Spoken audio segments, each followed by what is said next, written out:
this, and maybe some of you have been forced just a little bit by me and other instructors, but it's certainly going to be worth a while. Our department, we are coming off a semester where 4 of our 6 faculty were off campus, either due to sabbaticals, teaching online, or in Washington, D.C. And so we lost some of our sort of mojo last spring, and we are eager to get it back. And we are going full bore with events like this. We had our first pre-law meeting last night. Next week, our colleague, Dr. Collette, will be doing a Constitution Day lecture on Thursday afternoon. On Friday, we're going to have an ice cream social for political science and pre-law and other kind of related programs. So make sure you take note of those and make sure you are you're coming and availing yourself of those. Our department has always taken pride in kind of a level of interaction and camaraderie among students, faculty, and so things like this are a big part of that. Just a word about Dr. Toppen before he begins. He's a Hope College graduate in 1991. Sorry to give that away. Got his PhD at Purdue University, completing his PhD, or even while he was still wrapping it up, came back to teach here. He's been teaching here since 1997.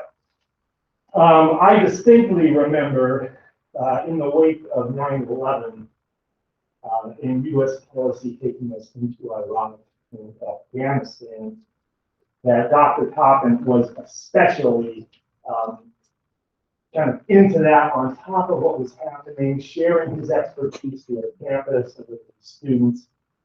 And so he has been tracking this as carefully as anyone on campus for 20 years, and really sort of has an understanding of sophisticated grasp of a policy that ended in shambles last week, I think it's fair to say. And so this is a wonderful opportunity for him to share his expertise with us. He'll talk for 25, 30 minutes, and then we'll have some opportunity to Q&A. So, Dr. Toppen. Thank you, David. All right, thank you all. I want to say that in regards to the supposed level of expertise, my training background, if I have expertise, is more in U.S. foreign policy. Oh, I can do this. Oh, yeah.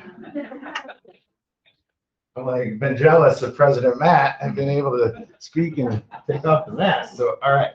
So, but as I'm coming at this from more of a U.S. foreign policy perspective rather than from an Afghan perspective. So what went wrong in Afghanistan? I stole the title from a piece, a package of pieces in the Wall Street Journal recently, addressing that question. What went wrong in Afghanistan? What went wrong in Afghanistan? Everything. Any questions? It's a short lecture. No, but just a little bit of background. So 1973 is when Afghanistan, and by the way, if people have to want to come in and relieve, if you have classes or you got stuff to do, feel free, please, to move about or come in and out. And Afghanistan becomes a republic in 1973. So not a lot of history, but some key important things. 78 is when we see a military coup. A coup occurs in Afghanistan, and it's a communist government, or at least communist leaning. So the Soviet Union supports the new government in Afghanistan. And during that period, of course, it was the Cold War. So everything from a U.S. foreign policy perspective is filtered through the lens of the Cold War. So if the Soviet Union supports one side, the U.S. supports the other side.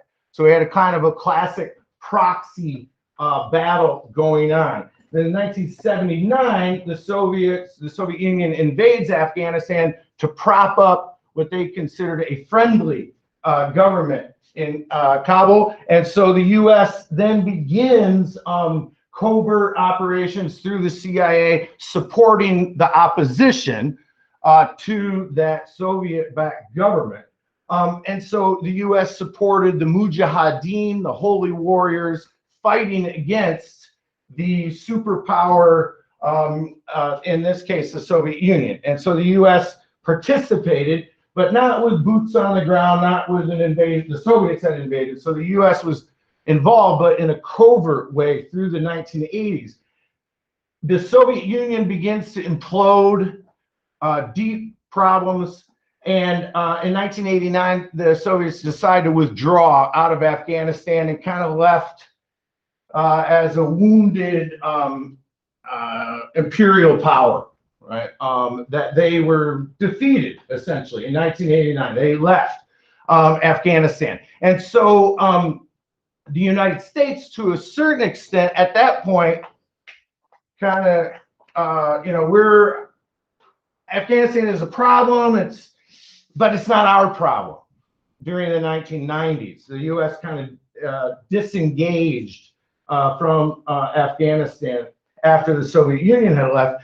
And then, of course, the Civil War continues throughout this period in the 90s. And then in 1996, then the Taliban take power in Afghanistan in 1996. And they were the government of Afghanistan from 1996 through 2001.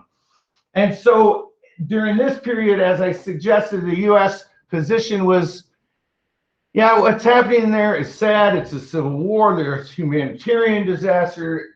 When the Taliban took over, this is awful, but maybe not a U.S. vital interest, not our problem. Until, for most Americans, I think, it was September 12, likely, 2001, where we realized, oh, Afghanistan is our problem, or it does impact us directly. Because, of course, the attacks of 2001, September 11 attacks, were not carried out by the Taliban, who ruled Afghanistan, but were carried out by Al-Qaeda, a terrorist organization that was affiliated with the Taliban, supported by the Taliban, given sanctuary in Afghanistan during this period. So the United States then responds to the attacks of 9/11, not just targeting the terrorists, Al-Qaeda, Osama bin Laden, but also the decision was made by the Bush administration to make distinguish, not to make any distinction between the terrorists, Al-Qaeda, and those states that sponsor them, governments. So the Taliban in Afghanistan. That decision was made on the evening of 9/11 to make no distinction between the states that sponsored Al-Qaeda and the terrorists. So one approach would have been to say, okay, the U.S. has been attacked, but to treat it, as most terrorist attacks had been treated up to that point, as a crime, right? And so the bad guys, the criminals attacked, killed innocent people. We're going to go after the bad guys. We're going to get them. Right? Instead, the U.S. Treated it as an act of war, that we are now at war. And the decision was made to go after nation states, right, that support terrorism, not just the terrorist group, in this case, Al-Qaeda. So this is a really important, I think, decision. And it was made on the day of 9/11 to make this decision. So I'm going to play a little bit of video. It's only a few seconds about this decision. We're going to hear from Assistant Secretary of Defense Paul Wolfowitz, who before beginning to serve in the Bush administration was a political science professor. Right? So instead of just studying it, he got to do it and go on the other side of the desk. So let's hear about this. And so again, the distinction is not just we're going after Al-Qaeda, we're going after these terrorist organizations. It's broader than that. We're going after nation states. We're going after countries. Students in my intro to global politics class heard about this yesterday, that we have state actors, nation state actors, countries. These are our main actors in global politics: China, the US, Canada, Japan. But we also have non-state actors, multinational corporations, non-governmental organizations, intergovernmental organizations, and also militias or terrorist groups, non-state actors. So the U.S. in September of 2001 was attacked, but not by a nation state. Say Japan, Pearl Harbor, which the Japanese attacked Pearl Harbor, but also the Philippines. We often forget that it wasn't just Pearl Harbor, it was also the Philippines. But the U.S. was attacked by a nation state. And so the response was to go to war against that nation state. In the case of 9/11, the U.S. is attacked by a non-state actor, a terrorist organization. But instead of just limiting our response to going after the terrorist organization, the decision was made to go after nation states, right? Because we know how to go after nation states. We know where they live. That view was certainly held by the top civilians at the Pentagon.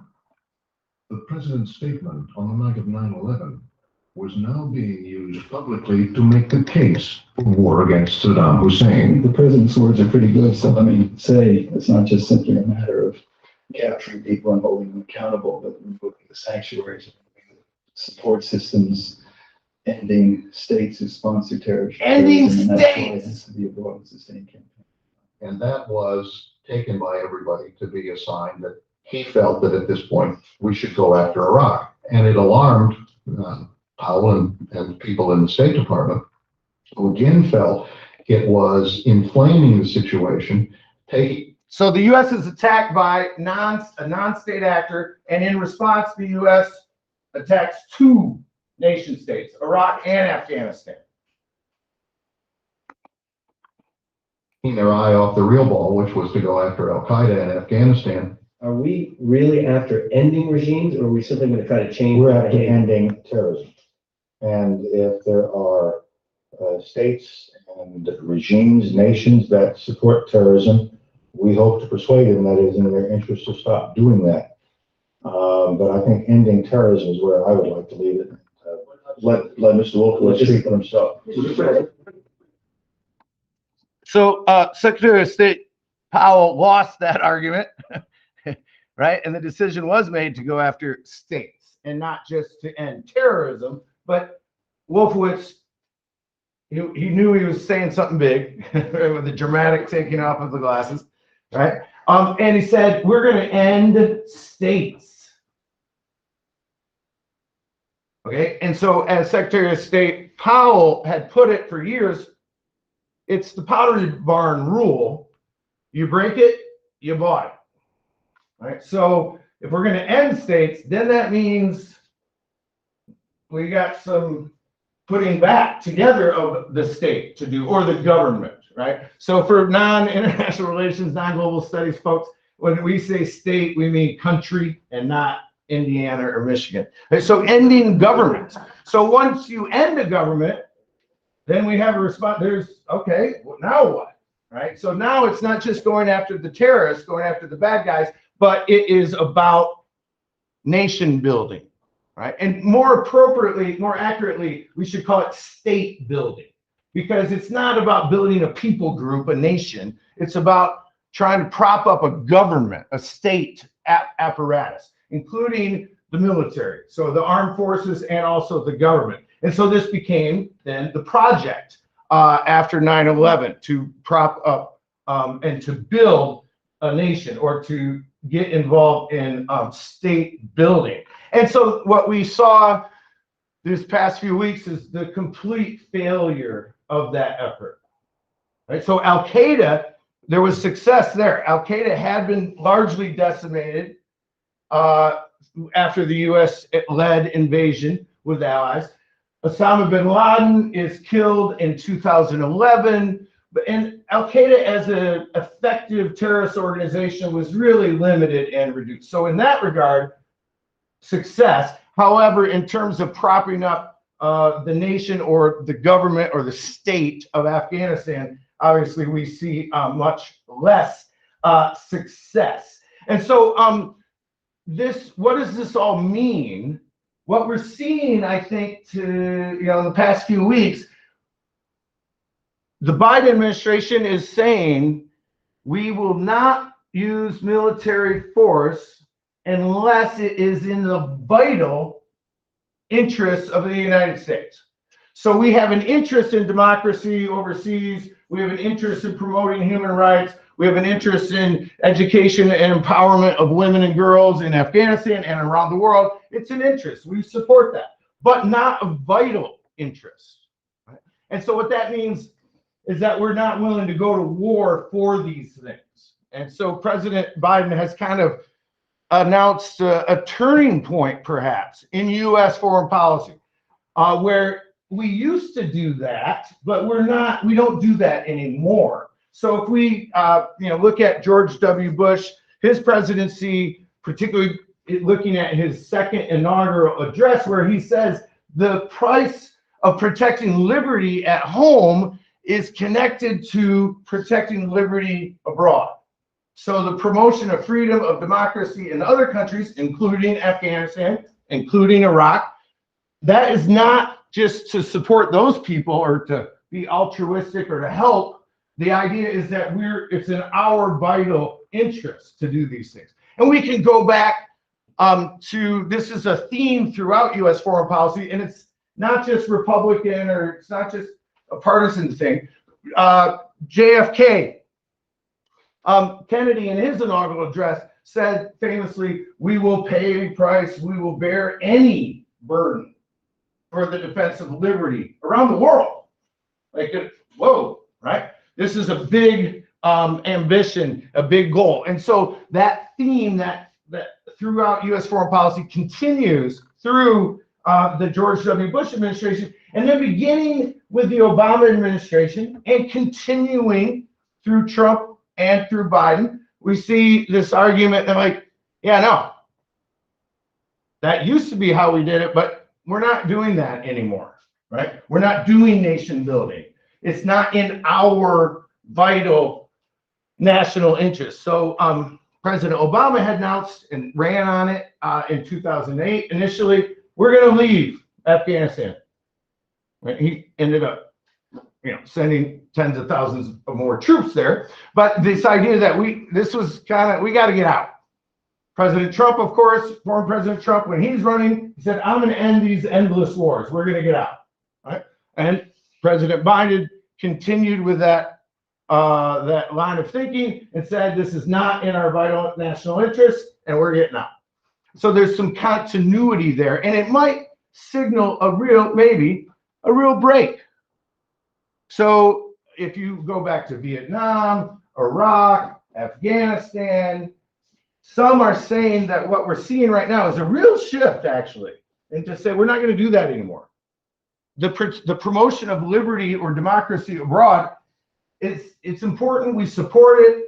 Thumbs up to human rights, thumbs up to all that stuff, but we're not going to go to war for it. It is not in the vital interests of the United States. So that's one thing I think that's really interesting from my perspective about what's happening, has happened and transpired in Afghanistan, is that the decision to go into Afghanistan was broadly bipartisan.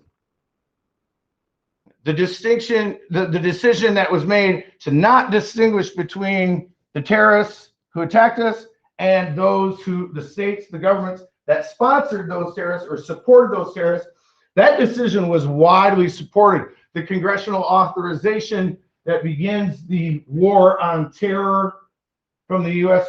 position was, I think there was only one representative who voted against. So it's broadly bipartisan, right? And it's interesting because we live in such an age right now, currently, of deep polarization, of deep partisanship. It's your fault, right? We have these deep political divisions. However, what we see with Afghanistan is bipartisanship, largely. At the beginning, going in, and the decision now to withdraw. Biden is, of course, taking a lot of heat from Republicans. I mean, it's clear that the withdrawal was bungled, to put it kindly. It was, a disaster. It was So he's an easy target, of course, for opponents, Republicans, say, in Congress to bash Biden on this. But the decision to withdraw is widely supported. And there's not a big partisan difference between, it's not like Democrats thought we should get out and Republicans think we should stay. Majorities of voters who identify as Republicans and majority of voters who identify as Democrats agree that getting out is the right thing, and that going to war in the first place was maybe not such a great idea. There's a little bit of a partisan divide there, but for the most part, it is bipartisan, which I think is quite interesting. Of course, President Biden has been kind of not blaming President Trump, but say, hey, it was Trump's deal. Don't blame me. President Trump agreed with the Taliban, signed an agreement in February of 2020 that, yes, in fact, is essentially the deal was you leave us alone, we'll leave you alone. So the U.S. was saying to the Taliban, you leave us alone, which means you don't allow Al-Qaeda or ISIS or any international terrorist group to operate in Afghanistan, as they had done the previous time they left. So the Taliban says, oh yeah, no, we won't do that. And we'll leave you alone. And we also won't target U.S. troops in Afghanistan.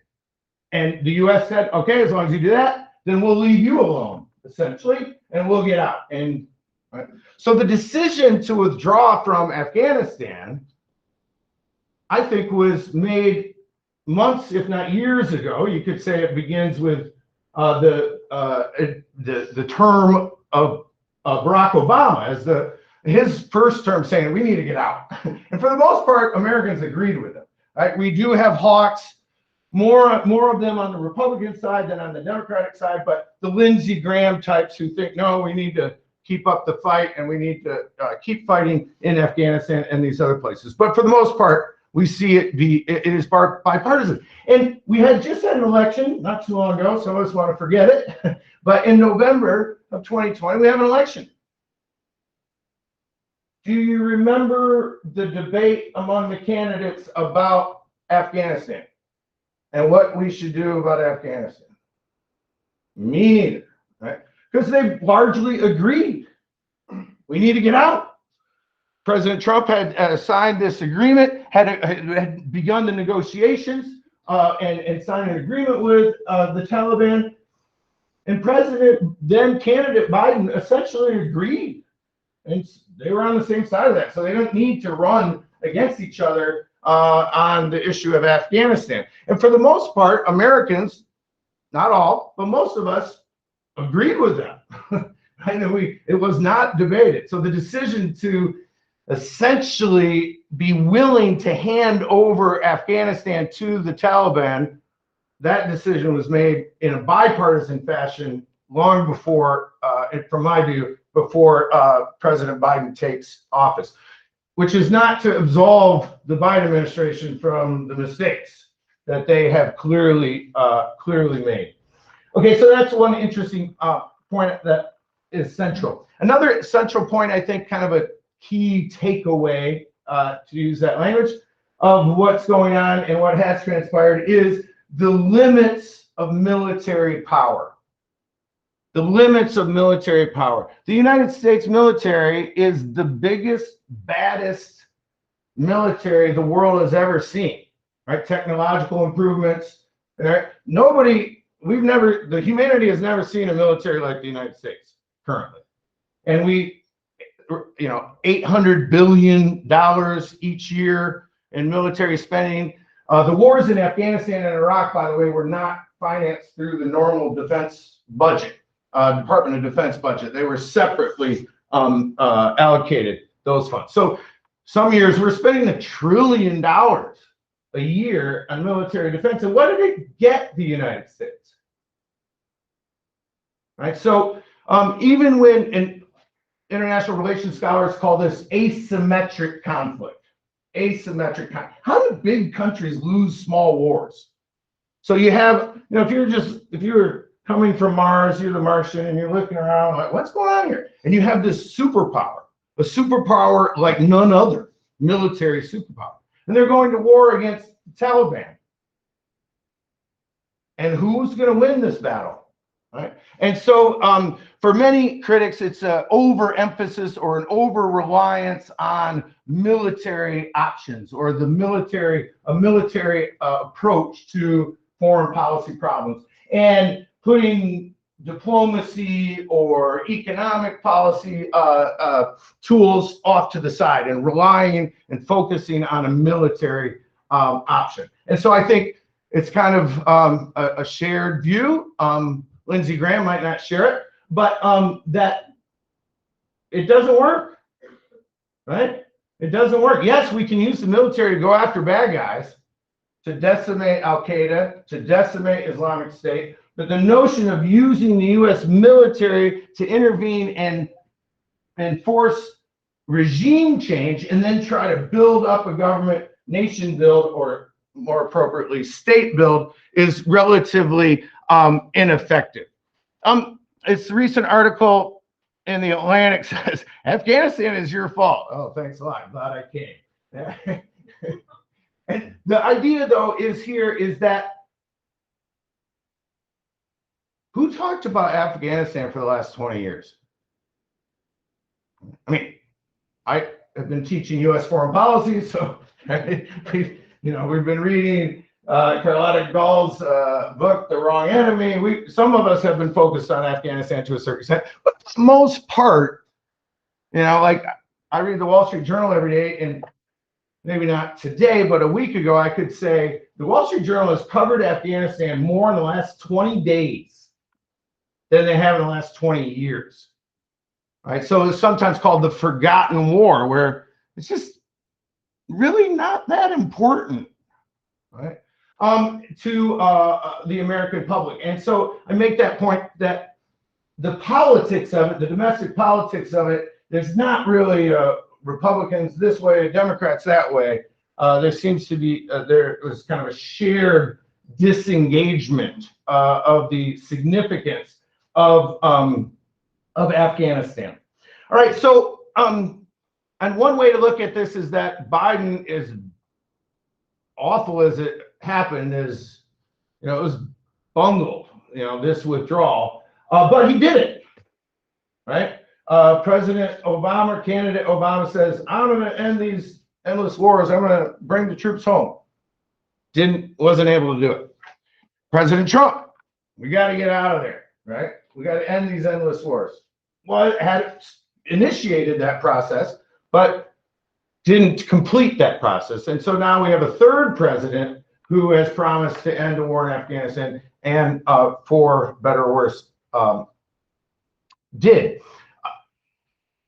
Lindsey Graham, as one example, many others are saying, we'll be back. Same thing, history repeats. So in the 90s, when the U.S. kind of washed its hands of Afghanistan and said, Soviets pulled out, so not really our issue. Yeah, we don't like the Taliban, or, we don't recognize them diplomatically, but we disengaged. And then, we woke up on September 12th and said, we got to be engaged in Afghanistan. And so many analysts are predicting a repeat. We'll be back. Al-Qaeda, they're still partners with the Taliban. The Taliban hasn't really changed their stripes. They claim to be a kinder, gentler Taliban, but I don't believe them. And so we are going to, we'll be back in the same situation in a matter of years, perhaps. So that's one significant thing. The problem is it's an intervention trap. Right? On the night of 9/11, when it was decided that we are going to not distinguish between nation states and terrorist groups, right? And from my view, that was the decision. Right? That everything comes from that. Then we were committed to intervention. Then we're committed to ending states, and then we're committed to trying to rebuild states. So the part of the problem of the intervention trap, if you read the history of Vietnam, multiple presidents said we're going to get out. We're not going to get trapped. We're not going to get trapped. And they got trapped, right? And through the Afghanistan war, beginning with President Obama, President Trump, we got to get out. And it's hard, right? This is what we call the intervention trap. Part of the problem is the strategy of the United States, in this case, is the same as the enemy. The strategic goal from the U.S. perspective regarding Afghanistan is to leave. Like, when can we leave? When can we get out? Oh, we have to build up this government. We have to build up the armed forces, and then we can leave. Well, we want to leave. We want to leave. Well, that's the same strategic goal as the enemy. The enemy, the Taliban, wants the U.S. to leave. So that's it's kind of a trap in that sense. The expression, you may have heard it, it's been widely used. The situation in Afghanistan, the United States had all the clocks and the Taliban had all the time. Right? So we had all the technology, all the fancy weapons, all the lasers and the night vision goggles and the drones and the smart bombs. But the Taliban eventually, essentially said, okay, we want them to leave. And guess what? They want to leave too. And all we got to do is wait them out. So that's something from my perspective that how that works in a strategic fashion was not really well thought out by anyone, really, for that matter. Okay, so the other thing I want to say before we open it up for questions and comments, Q&A, is part of the strategy failed because of the role, like it's easy to think good guys, bad guys, right?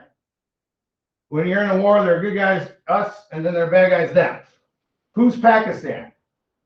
Are they the good guys or are they the bad guys? All right, so part of the failure of the U.S. approach in Afghanistan, I think, lies in Pakistan.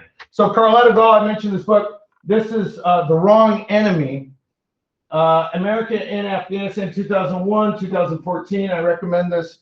It's an excellent read. And she says in this book, as others have made the same argument, that the real enemy is not Afghanistan. The real enemy is Pakistan. So Pakistan had supported the Taliban from the beginning, provided sanctuary for the Taliban as they regrouped. All right, so the return of the Taliban has been ongoing for years. Here we go. This is 2006. This is PBS Frontline, a documentary about the return of the Taliban, right, in 2006. This is Ahmed Rashid's book, Descent into Chaos, the United States and the Future of Nation Building in Pakistan, Afghanistan, and Central Asia. The Descent into Chaos, this came out in 2008. Right? So it's not as if, the Taliban had been defeated and they kind of vanished. And no, this has been an ongoing problem. So one final point before we open it up to questions is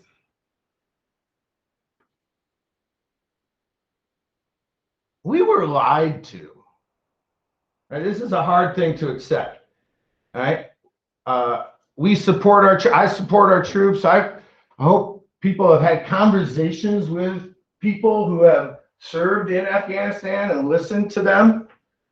I support the troops, but the generals just for 20 years kept telling us, we're making significant progress. We're making significant progress. Yes. Right. Everything's going, yeah. Right, for 20 years. And so, it's reminiscent for many of their important distinctions, but of the Vietnam War also, right? We're winning. We're accomplishing our goals. We're moving closer, right? We're achieving success. And then we realized in both cases that that was not necessarily the case. Well, all right, sorry, I said one more point, and then we'll open up for questions. All right, so this is President Xi of China. President Obama takes office and says, you know what? We get bogged down in the Middle East. And Afghanistan is not in the Middle East, but it's what we call maybe the broader Middle East. we get bogged down in the Middle East, all these problems and issues, but really not very many, in terms of total population. The Middle East is not, it's not China, it's not Asia, right? Most humans, most people live in Asia. And so President Obama said we need a pivot to the Pacific, an Asian pivot. We've been bogged down, all our energy, resources focused on the Middle East, but that's not really the future. That's not the 21st century. The 21st century is in Asia. And so U.S. strategic interests need to pivot toward Asia. And so, and perhaps that is finally happening. Many would say this embarrassing debacle, catastrophe for the United States marks the decline of a major superpower, the end of the American empire or the American superpower era.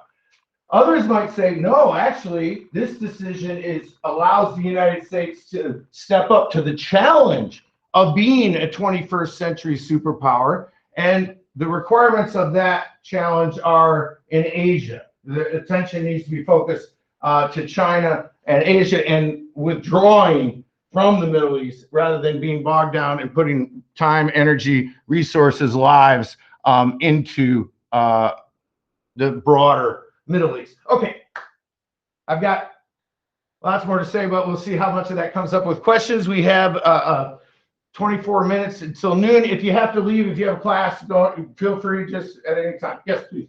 So, just again, I'm not as familiar, obviously, you study this. But with the United States troops training the Afghans in the military, what happened then? What was that? Like, that sounds like they tried. Right. Yeah, my training is not in military strategy. This image here, right? So you can see the soldier is smiling, trying to do good, right? A sincere intent, a sincere effort. But I mean, this boy has made me 5, and when I know this guy looks scary, even though he's smiling, And so for many Afghans, not just the children, this is what they saw. These are the Americans. But didn't the American military train Afghan soldiers to have their own military? Yes, and what went wrong with that? Many say that part of the problem was that we tried to build a U.S. style military in Afghanistan. So with high-tech weapons and then high-tech weapons need to be serviced, they need to be maintained, they need the high-tech consultants and to support, instead of a more less advanced, less sophisticated approach, say, like the Taliban, right? They didn't have lasers, they didn't have smart bombs, they didn't have that. So that was part of the problem, I think, there. Also, I think part of the problem was that from the military's perspective, from the view of the military operation and the desire to build up these Afghan forces, is the U.S. military, part of the strategy was that American public, we don't want casualties. We don't want to see bodies coming back in caskets with flags draped over. So the U.S. militarily adopted an approach that relied on air power, drones, right? Not putting the soldiers, 2,500 some soldiers, U.S. Forces were killed, tens of thousands of casualties, so that it was serious. But the U.S. Government was trying to limit their exposure, right? So we adopted a strategy to limit U.S. casualties on the part of the military, retreat inside the wire, retreat inside the green zone. Don't get to know people. Don't go out for kebabs, right? And talk to Afghans and right. Instead, it was they go out on a mission and then they come back. And so, some critics have said that that kind of strategy was destined to failure. Yeah, there was another hand over here. Yes, please. I'm glad you touched on the academic presentation. The U.S. has a lot of installations, say, in Japan or South Korea or even Germany, and a lot of that is strategic positioning for the other superpowers, namely Russia or China. Have you studied any mindsets as to why the U.S. didn't keep a small residual force like one of those other installations in Afghanistan? Yeah, that's a great question, because Why couldn't, I mean, U.S. casualty rates in Afghanistan over the last couple of years have been very low before that suicide attack, which killed 13 U.S. military personnel recently. But the Taliban had kind of essentially said, no, we're not going to attack. And why not keep this residual force? For, you know, the U.S. has had military forces stationed in Japan since World War II, in Germany since World War II, in Korea since the Korean War in the 1950s. So it becomes a permanent intervention in that sense. And so some had argued we have interest in Central Asia, and to have bases, to have Bagram Air Base positioned near these other places that are of strategic interest to the United States would be valuable and would be in the interest of the United States.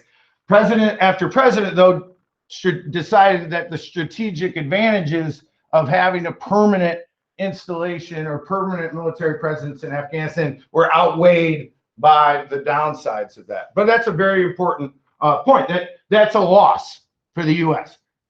Strategically, certainly, without having that forward base of operations in the theater in the region. Yes. A little bit about the cost of what the U.S. has been spending annually on as far as military. One, like, are there any, do you agree that that's the proper spending of that money? And two, is that sustainable for the future? Because $1 trillion in my mindset is a terrible waste of money for something. Obviously, we got to protect ourselves, but spending that money elsewhere is probably a smarter idea. As a future educator myself, I think that's Right. And that gets us back to President Eisenhower and his address to the nation as he left office, saying it costs this much to build a bomber. We could build this many schools with that, right? So estimates vary depending on how you determine it, but a couple $1 trillion maybe that the U.S. spent in Afghanistan. And so certainly we could say, well, we need some maybe some bridges in the U.S. that are some roads or some ports that we could spend those trillions of dollars on. But is it sustainable? As long as that 10-year treasury is so low, then it's sustainable. Right? If it's 1 point whatever percent on a 10-year, then it's sustainable. If it starts going up, then all of a sudden it becomes, you know, we can ask Greece about that. Then it becomes unsustainable at that point. But another point I want to make about the money, though, think about this. Afghanistan is a very, very poor country and has been a very, very poor country before the United States got involved. And then the United States and its allies, we start pumping in billions a year, billions and billions of dollars. And so we maybe could expect, even if we didn't know anything about Afghanistan, we might expect, this seems like this might be ripe for corruption. Right? And certainly that's what we saw, is massive corruption on the part of the Afghan government. And so this contributed to the problem, how the Afghan government was perceived by Afghans, particularly those in the rural areas in the countryside, that they see these new, people driving Mercedes, and they see mansions, and they see all this wealth, and they say, wait a minute, what's happening here? All right. And they did not have faith or trust in the Afghan government. Yeah, Matt, please. First of all, Dr. Toppen, this is great. I just want to say thank you for doing this. This is so interesting and informative. I'm wondering if you can give us an understanding of what exactly the Taliban is. I'm not sure most Americans understand what it is. Is it a political party? Is it a military group? Is it a religious group? Is it something else, or is it all of the above? And then we see these images on the news of people desperately trying to get out. So obviously not all Afghans are supportive of the Taliban. How do you see this playing out going forward? Is there enough local opposition to the Taliban to, like, how do you see this playing out in the years and decades ahead? All right. Thank you, Matt. To the answer to that, his first question, or all the above, yes. a political organization, a religious organization, a military organization, yes. But importantly for us, we're not experts on this. We're not writing dissertations on the Taliban, but important for most of us, for students, the Taliban, they are homegrown, right, and largely Pashtun. They want to rule Afghanistan. They want to rule their homeland. They made a deal with international terrorists, Al-Qaeda, who were mostly not Afghans, came from the Arab world, came from other places. And so they are ideological brothers. And the Taliban wants to rule Afghanistan. And they do want to rule Afghanistan according to their radical, extremist, Islamist philosophy. And so I say Islamist to mean to signify, or to, I'm referring to a political ideology, not a religion. They have a as a communism, Marxism, liberalism. We have Islamism as a political ideology to organize in Afghanistan. And so, yeah, do they want a worldwide caliphate? Or do they, right, which would mean they're going to support these international terrorist groups? Or do they say, no, we just want to rule Afghanistan in a brutal way, in an illiberal way, in a way that violates rights, in a way that violates rights particularly of women and girls, but also of political minorities. And so, yeah, we don't know exactly what their particular goal is. And of course, we also don't know the extent to which Pakistan can you disentangle, not necessarily the Taliban from Al-Qaeda, but can you disentangle the Taliban from Pakistan, right? And so Pakistan's interest in promoting and supporting the Taliban, I think, is an important piece of the puzzle. I didn't answer your question, but. Yeah.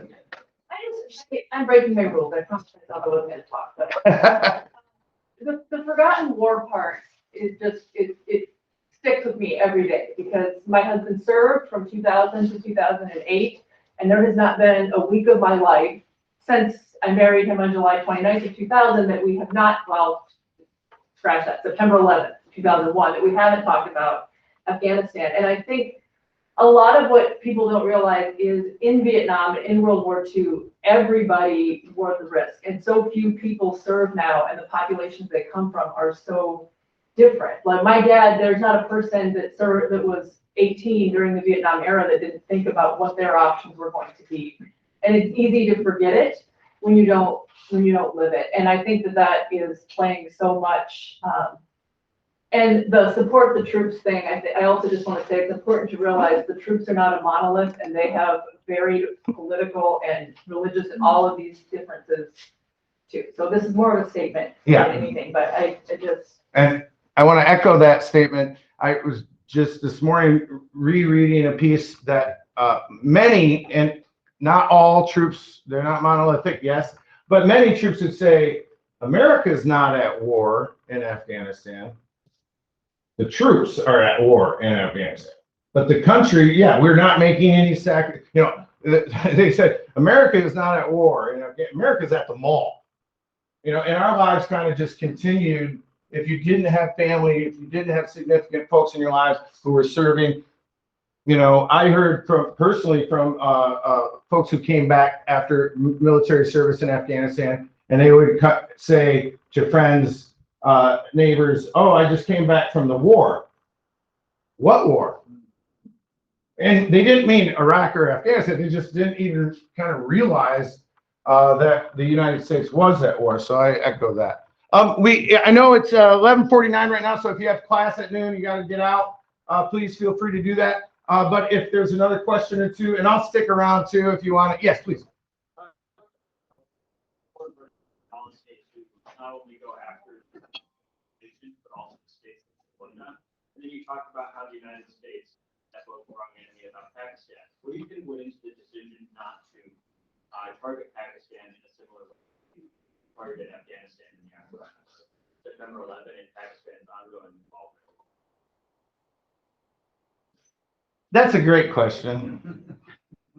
So the decision was made because Al-Qaeda was operating in Afghanistan. So we said, okay, We got to go remove the sanctuary in Afghanistan. Then the sanctuary moved, right? Then the sanctuary moved to Pakistan, but the U.S. effort was reliant upon Pakistan because we needed access for transportation, for communications, and we needed the support of Pakistan to fight the war in Afghanistan. So, as Carletta Gall and a lot of others call it, Pakistan played this double game, right? It kind of duped the United States through this period, and we were trapped. We needed Pakistan to continue the effort in Afghanistan, but yet, so we were unable to put the necessary or pressure on Afghanistan. And so they were able to continue to play both sides. Pakistan's concern, by the way, primarily when it comes to foreign policy, is India, right? And so thinking about the disputed region of Kashmir, the wars fought between Pakistan and India, that's their priority. And so this is not your question, I know, I'm sorry, but so part of the strategic problem from the United States perspective is what some have called a strategic narcissism. That the U.S., when we think about strategy, we think that the U.S. is at the center of everything. And even if we're at the center of Afghanistan, we're at the center of Pakistan, like it all depends upon what we do. And so like for Pakistan, we're not the center of their strategic calculus, right? And so that shapes or limits the strategic insights that the U.S. could provide. A while back, Tony Blair was trying to defend his participation in the war in Iraq. And so he was saying, okay, everybody says the war in Iraq is a disaster. Okay, but in that case, we see the allies, the U.S. and the allies militarily intervene, regime change, massive ground operation, and Iraq is essentially a basket case. We see Libya, where the U.S. didn't have a ground operation with boots on the ground, but did intervene militarily through air power to dislodge Gaddafi from power. The aftermath of that, Libya, kind of a disaster, civil war, right? Failed state, etc. And then look at the case of Syria, where the U.S. didn't intervene, and President Obama took a lot of heat for that. His decision to be restrained, to not get involved militarily in Syria, the so-called Obama doctrine, don't do stupid stuff. And so in those cases where the U.S. didn't get involved militarily, it got involved limited way through airstrikes, but not ground troops. And then the full board, the full gamut, and all three didn't really end up that well. So maybe the key explanation or the key ingredient or the key factor is not necessarily what the U.S. did or didn't do. So that's important for me to, as I teach U.S. foreign policy, to say, yeah, as some generals put it, the enemy gets a vote, and it's not just all up to the U.S. So thank you for the excellent questions. I feel that I failed in effectively addressing those questions. Really great questions. And I'll stick around here if you want to chat, or we can meet for coffee and chat. I'd like to continue the conversation. But thank you very much, everybody.